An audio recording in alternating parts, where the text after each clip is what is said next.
Hi, my name is Stacey Morier, and I'm the founding lawyer of Estate Connection Law Office in St. Albert, Alberta. We had a question posed to our office recently, and I wanted to take some time to answer it because more of you might have this question out there. What happens if your executor on your documents has died and you don't have a backup? Sometimes I see this in estate documents, especially older documents where maybe the intention was that the person would come back more regularly and they just never got around to it. So I've actually seen wills where someone has appointed their spouse to be the executor. And if there's no one else, or if the spouse dies, there's no one else listed. That can cause us some problems because if your spouse dies and you haven't taken the time to update your will, well, what's going to occur? Better example yet would probably be what happens if you've appointed your nephew to be your executor, or maybe it's your daughter and something happens to them. Who's going to be the backup? Well, at common law, the backup is actually goes through their will. So, for instance, if you've appointed your daughter to be your executor and there's no one that on your face of your documents who would take over that role if something happened to your daughter, then it actually goes through her will. So maybe she listed her spouse, and so your old son in law.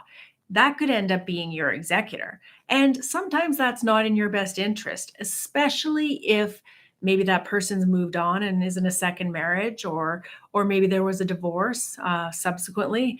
It may not be exactly what you want to have happen. So for those reasons, it's really important to make sure that in your documents you have a backup.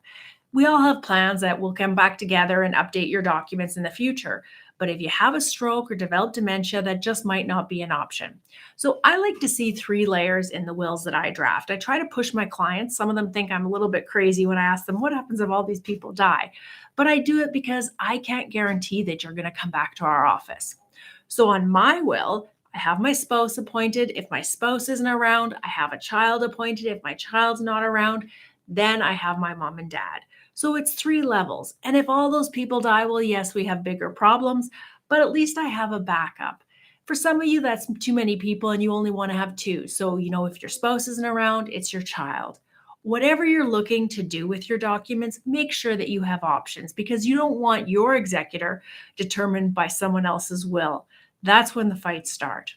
Questions or concerns? Maybe you have a will where your executors died and you don't know what's going to happen if something should happen to you. Give us a call. We're here to help.